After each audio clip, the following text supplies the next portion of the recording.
The rain hammered against Sarah Mitchell's shoulders as she stumbled up the muddy driveway, her worn shoes slipping with every step. She clutched her daughter's hand tighter, feeling the small fingers trembling in her grip. Emma was only 7 years old, far too young to understand why they'd been sleeping in their car for the past 3 nights, why Mummy couldn't buy her the warm meal she kept asking for. Sarah's stomach twisted with shame and desperation as she approached the weathered farmhouse at the end of the long country road. This was her last option. She tried everything else. The job applications in town had gone nowhere. Every door she knocked on seemed to close before she could finish explaining her situation. People looked at her threadbare coat and hollow eyes with suspicion rather than sympathy. The shelter was full. The churches had exhausted their monthly assistance budgets. Her phone had been disconnected 2 weeks ago, cutting off her last connection to the world. She had $23 left to her name, and her car was running on fumes. When she'd seen the small handwritten sign at the general store advertising farm work, she'd memorized the address with shaking hands. It was 15 miles outside town, but she'd driven there anyway, using up precious gas she couldn't afford to waste. Now, standing on the sagging porch of the old house, Sarah felt her courage faltering. What if this was another dead end? What if the farmer took one look at her and sent her away like everyone else? She glanced down at Emma, whose lips were turning blue from the cold. That sight alone steeled her resolve. She raised her fist and knocked hard on the wooden door, the sound echoing across the empty fields surrounding them. Minutes passed. Sarah knocked again, harder this time, desperation making her bold. Just as she was about to turn away, she heard heavy footsteps approaching from inside. The door swung open to reveal a tall man in his late 50s, with silver hair and deep lines etched around his eyes. He wore muddy work boots and a flannel shirt rolled up to his elbows despite the cold. His expression was unreadable as he looked from Sarah to the small child beside her. Sarah opened her mouth to speak, but her voice caught in her throat. She'd rehearsed this moment 100 times during the drive, but now all her prepared words seemed to evaporate. The farmer waited, one hand still on the doorframe, rain beginning to blow into the house. "Please," Sarah finally managed, her voice breaking. "I saw your sign about work. I'll do anything. I can clean, cook, help with animals, whatever you need. I'm a hard worker, I promise. I've worked in restaurants, retail, warehouses. I'm not afraid of long hours or difficult tasks." She was talking too fast now, words tumbling over each other in her rush to convince him before he could refuse. "I'll do any work, please. My daughter and I just need a chance. We don't have anywhere else to go." The farmer's weathered face remained impassive, but his eyes softened slightly as they lingered on Emma's shivering form. He studied Sarah for a long moment, taking in her desperate expression, her soaked clothing, the pride and fear warring in her eyes. Sarah held her breath, feeling the weight of everything hanging on this single moment. This stranger's decision would determine whether she and Emma ate tonight, whether they had shelter from the storm, whether they had any hope at all. She felt tears threatening to spill over but forced them back. She needed to appear strong, capable, worthy of being hired. The silence stretched between them like a chasm. Finally, the farmer stepped back from the doorway, and Sarah's heart plummeted, certain he was about to close the door in their faces. Instead, he gestured for them to come inside. "You'd better get out of that rain," he said gruffly, his voice carrying a hint of something Sarah couldn't quite identify. "We need to talk about this offer." Sarah and Emma stepped into the warm farmhouse, water dripping from their clothes onto the worn hardwood floor. The interior was modest but clean, with simple furniture and the lingering smell of coffee and wood smoke. The farmer closed the door behind them, shutting out the howling wind. He disappeared into another room and returned with 2 thick towels, handing them to Sarah without a word. She wrapped one around Emma immediately, rubbing her daughter's arms to generate warmth. The farmer gestured toward a faded couch near a stone fireplace where embers still glowed. "Sit," he commanded, not unkindly. "I'll make something hot to drink." He vanished into what Sarah assumed was the kitchen before she could respond. She sank onto the couch, pulling Emma close to her side. Her daughter's teeth were still chattering, but the color was slowly returning to her cheeks. Sarah's own body was beginning to register the cold now that adrenaline was wearing off. She looked around the room, taking in the details. Photographs lined the mantel, mostly old ones showing a younger version of the farmer with a smiling woman and 2 children. More recent photos showed the same children as adults, now with families of their own. The farmer returned carrying 2 steaming mugs and a glass of what looked like hot chocolate. He handed the latter to Emma, whose eyes widened with gratitude. "It's not too hot," he assured her. "Blow on it first anyway." He gave Sarah one of the mugs. She wrapped her cold fingers around it, feeling the warmth seep into her skin. The liquid inside smelled like tea with honey. She wanted to gulp it down but forced herself to sip slowly, mindful of maintaining some dignity despite her circumstances. The farmer settled into a chair across from them, cradling his own mug. He studied Sarah with an intensity that made her uncomfortable, though his gaze wasn't hostile. "I'm Robert Hayes," he said finally. "I've owned this farm for 32 years. It's 300 acres of crops, orchards, and livestock. I'm getting older, and the work is getting harder. My children live in the city now with their own lives. They keep telling me to sell, move into town, take it easy." He paused, sipping his coffee. "I'm not ready for that. This land is my life. But I can't manage it alone anymore." Sarah leaned forward, hope flickering in her chest.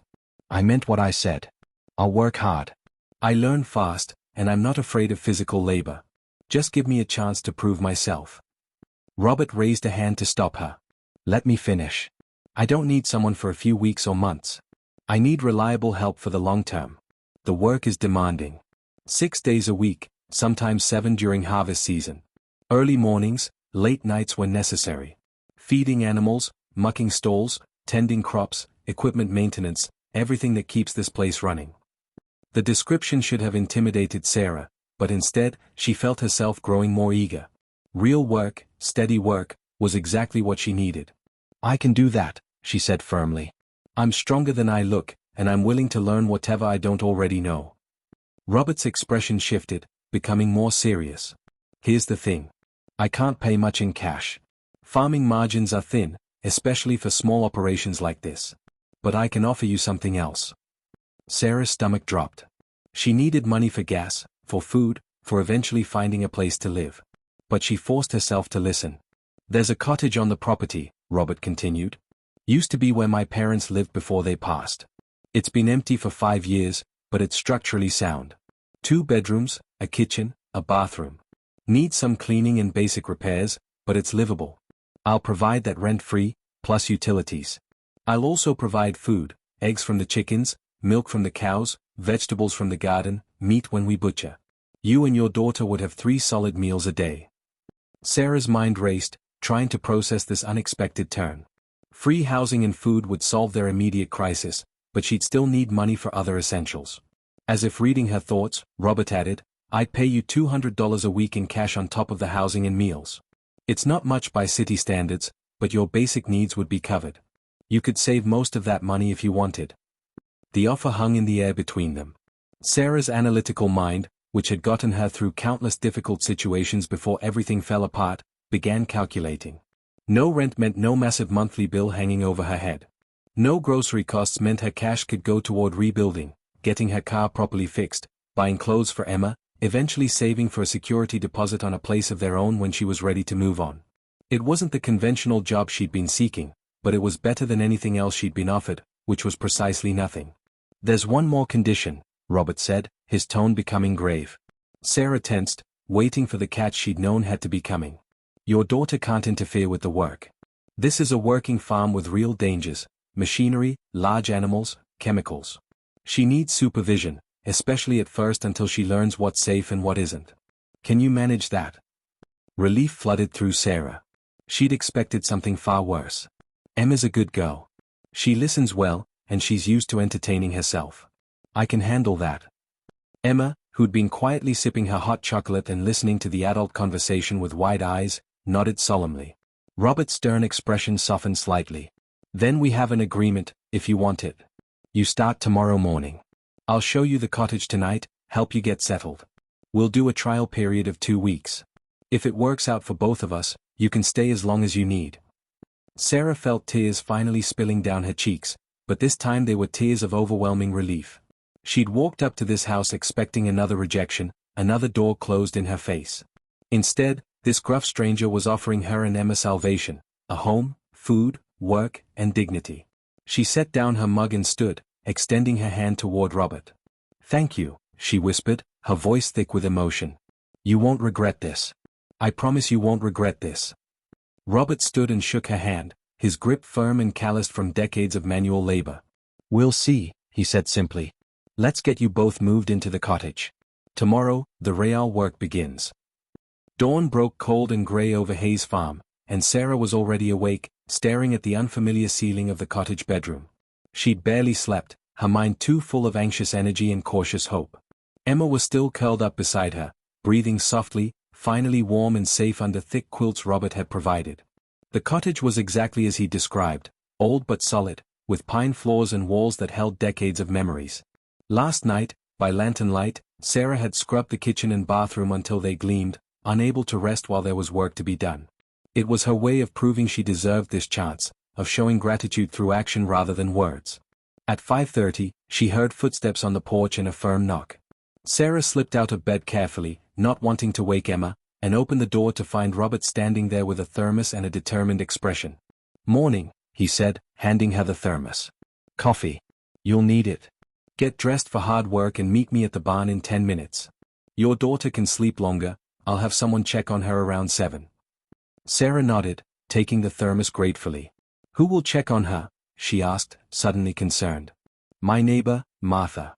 She helps out sometimes, mostly in the kitchen. She raised 4 kids of her own and has a way with young ones.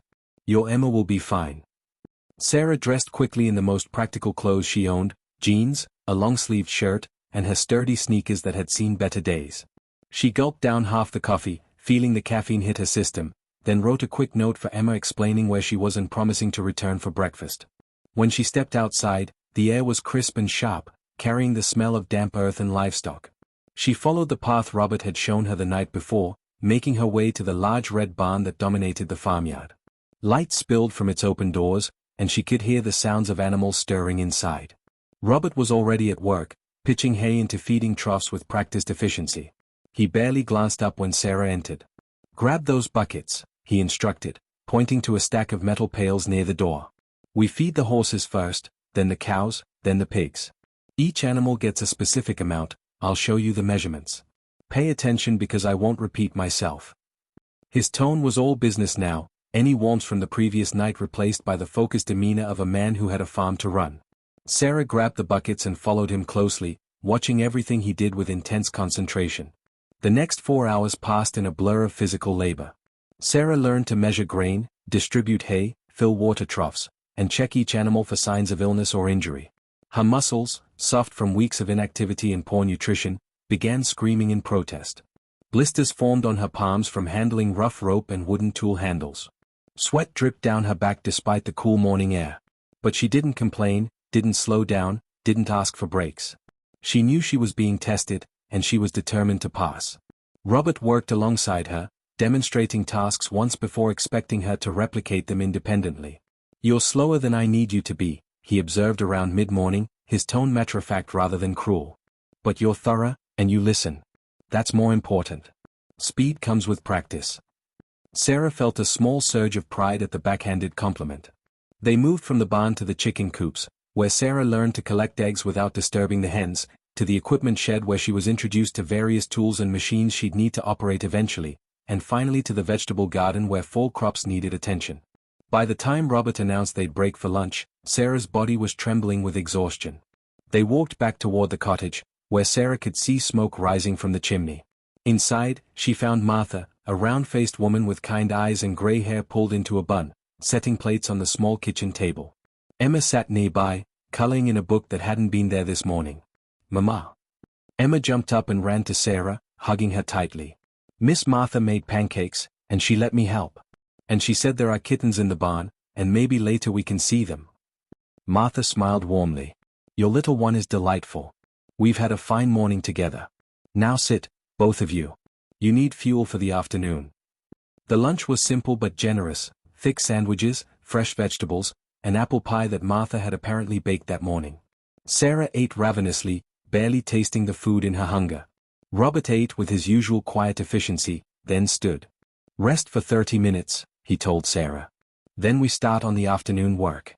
It's lighter than the morning, mostly maintenance and preparation for tomorrow." The afternoon brought new challenges. Sarah learned to repair fencing, properly stack firewood for maximum stability and drying, and perform basic maintenance on the tractor. Robert's teaching style was gruff but effective. He showed her what to do, watched her attempt it, corrected her mistakes without judgment, and moved on. By the time the sun began setting, painting the sky in shades of orange and purple. Sarah felt like she'd lived an entire week in a single day. Every muscle ached. Her hands were raw. Her back felt like it might never straighten properly again. "That's enough for today," Robert finally announced. "Tomorrow we start at the same time. Day after that too. You get Sundays off, half day on Saturdays. Any questions?" Sarah shook her head, too tired for words. "Good. You did adequate work today. Better than I expected from someone with no farm experience. Keep it up."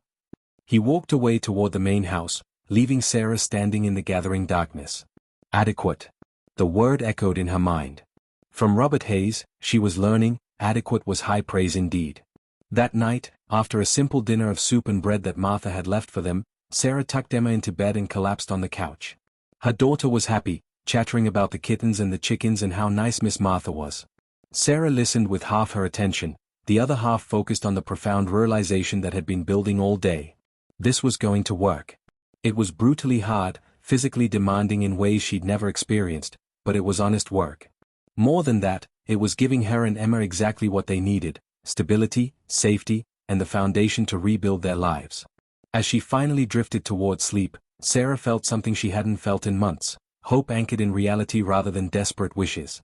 The farmer's offer had seemed too good to be true, but she was discovering it was simply what it appeared to be: hard work in exchange for survival, dignity earned through sweat and determination.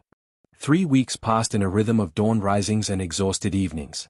Sarah's body adapted to the relentless physical demands, her muscles strengthening and her hands developing calluses that protected against the rough work. Robert remained his taciturn self, offering sparse praise but showing quiet approval through small gestures, leaving coffee ready before she arrived, demonstrating techniques more patiently when she struggled, gradually entrusting her with more complex tasks. Emma thrived under Martha's grandmotherly care, learning to gather eggs, helping with simple kitchen tasks, and transforming from a pale, anxious child into one with rosy cheeks and constant laughter. It was a Thursday afternoon when everything shifted. Sarah was in the barn repairing a broken stall door when she heard Robert's voice rise in anger, something she'd never witnessed before. She set down her hammer and moved cautiously toward the sound. Through the partially open barn door, she could see Robert standing in the farmyard confronting a well-dressed man in his 40s who had just emerged from an expensive sedan. "I told you last month, and the month before that, I'm not selling," Robert growled. "Stop wasting your time and mine." The younger man's expression was a mixture of frustration and condescension. "Dad, be reasonable. You're 68 years old. This farm is too much for you. The developer's offer is more than generous. You could retire comfortably, buy a condo in town near me and Julie, actually enjoy your remaining years." So this was one of Robert's children. Sarah recognized him from the photographs in the farmhouse. "I don't want a condo," Robert shot back. "I want my land. This farm has been in our family for 3 generations. Your grandfather built this place from nothing. Your mother loved every acre of it. And you want me to let some corporation bulldoze it for a shopping center?" The son's voice took on a harder edge. "Mom's been gone for 6 years. She's not here to see it. And frankly, that's exactly my point. You're alone out here, getting older, and refusing help. What happens when you have a fall, a heart attack, or stroke? Who's going to find you? You're being stubborn and irrational." Sarah saw Robert's shoulders tense, his hands curling into fists at his sides. "I have help now. Good help. This conversation is over, James. Go back to the city." James noticed Sarah for the first time, his eyes narrowing with suspicion. "Help? You mean that woman and kid I saw Martha mention? Dad, you can't be serious. You picked up some desperate stranger and now you think that solves your problems? You don't know anything about her. She could rub you blind or worse." Sarah felt heat rise to her cheeks, shame and anger mixing in her chest. Robert took a step toward his son, his voice dropping to a dangerous quiet. "Sarah has worked harder in 3 weeks than you did in all the summers the first tried to teach you this farm. She's trustworthy, dedicated, and actually gives a damn about keeping this place running. Which is more than I can say for my own children." The words hung in the air like a slap. James's face reddened. "That's not fair. We have our own lives, our own careers. We can't just drop everything to play farmer because you're too proud to admit you need professional care." Robert pointed toward the car. "Leave. Now. And don't come back unless you're ready to accept my decisions about my own life and property."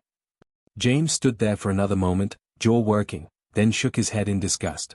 "Fine. But don't call me when everything falls apart. I'm done arguing with you about this. He climbed into his sedan and drove off, tires spitting gravel. Sarah remained frozen in the barn doorway, uncertain whether to reveal she'd overheard everything or pretend ignorance.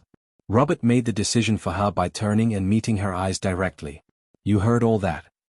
It wasn't a question. Sarah nodded slowly. I didn't mean to eavesdrop. I was working on the stall and heard voices. Robert walked toward her, his anger fading into something heavier, weariness, sadness, resignation. My kids think I'm a stubborn old fool. Maybe I am. But this farm is all I have left of my wife, of the life we built together. I can't just sell it off like it means nothing. Sarah chose her words carefully. It's your decision to make. Your land, your legacy. Robert studied her for a long moment. That's why I hired you, you know. Not just because you needed help, though that was part of it. I needed to prove to myself, and to them, that I could keep this place going. That it wasn't a lost cause. The admission surprised Sarah with its honesty. I also saw something in you that day you showed up at my door, he continued. Reminded me of myself 40 years ago, broke, desperate, but determined to build something better. My father-in-law gave me a chance when no one else would. Thought maybe I could do the same. The revelation shifted Sarah's understanding of everything. This wasn't just a business transaction or simple charity. Robert had his own demons to fight, his own need to prove his worth and capability. Their arrangement served both their purposes. I won't let you down, Sarah said firmly. This farm will keep running, and running well. Your son is wrong about you. Robert's expression softened slightly, the closest thing to a smile she'd seen from him. We'll see. Winter is coming, and that brings its own challenges. But I think we might just make it work. That evening, after Emma was asleep, Sarah sat at the cottage small table with a cup of tea, processing everything she'd learned.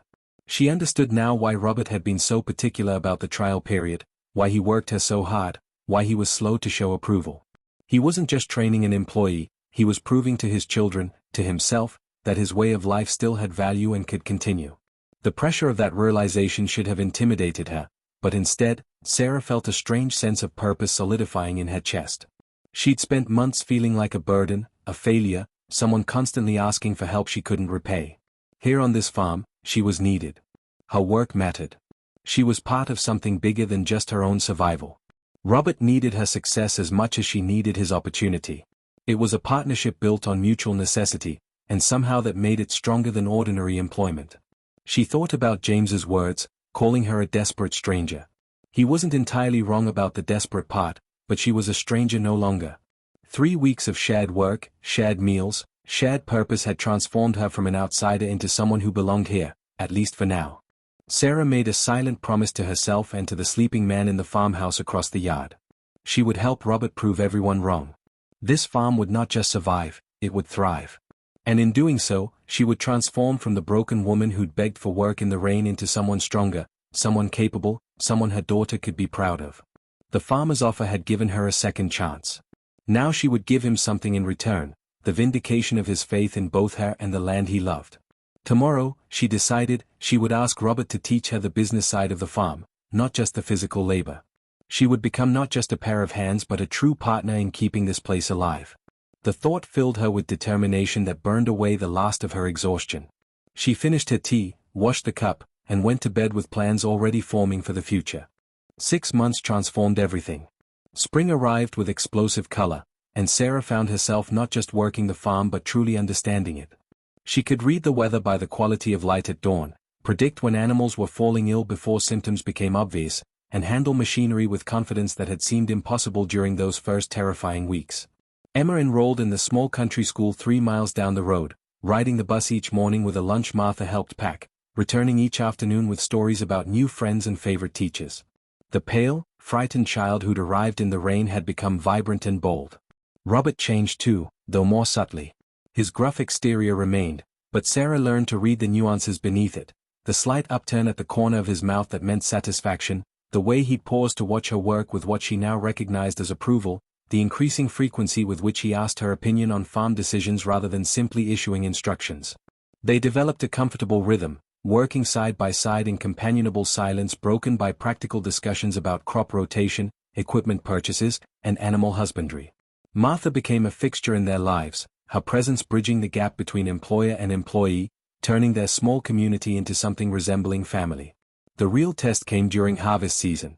The weeks of backbreaking work gathering crops determined the farm's financial survival for the entire year.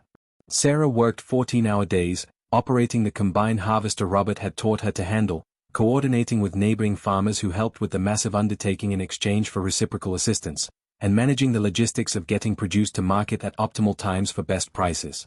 Her business education from her previous life, the college degree she'd earned before everything fell apart, the management skills she'd developed in jobs that now seemed to belong to a different person, suddenly became relevant again. One evening, exhausted and covered in chaff, Sarah presented Robert with a spreadsheet she'd created tracking expenses, yields, and profit margins.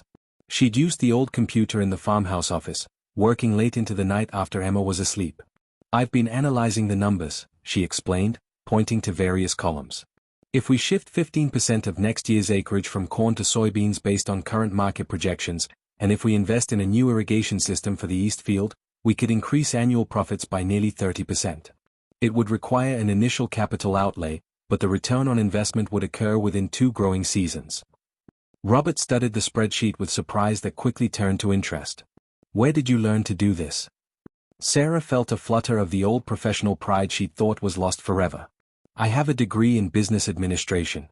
I worked in operations management before."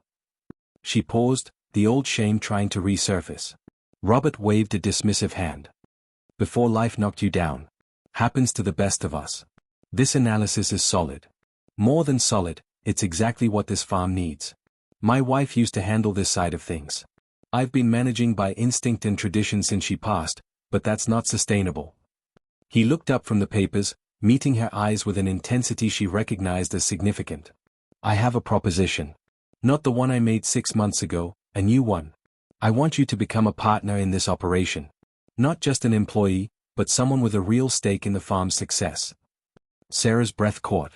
"What do you mean, exactly?" Robert pulled out a folder she hadn't noticed on the desk. "I've been talking to my lawyer. I want to restructure the farm as an LLC with you holding a 30% share. You'd continue managing day-to-day operations alongside me, but you'd also receive 30% of profits and have a say in major decisions. As I get older and need to step back, your share could increase." The offer was staggering, beyond anything Sarah had imagined. "Why would you do this? You barely know me." Robert's expression turned somber. "I know you better than you think. I've watched you work yourself to exhaustion for this place.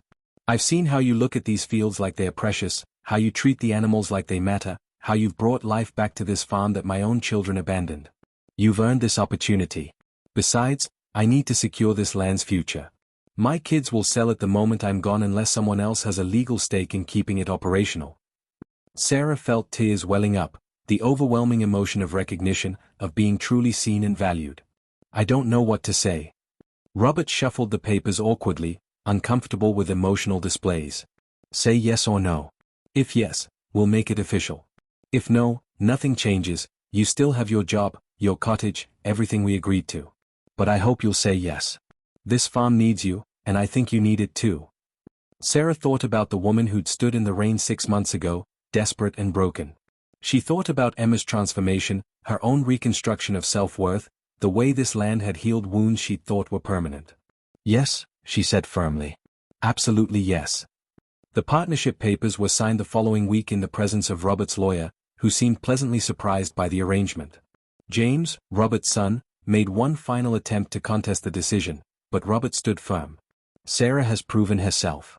She's invested in this land's future in ways that have nothing to do with blood relation and everything to do with commitment. This is my choice, and it's final."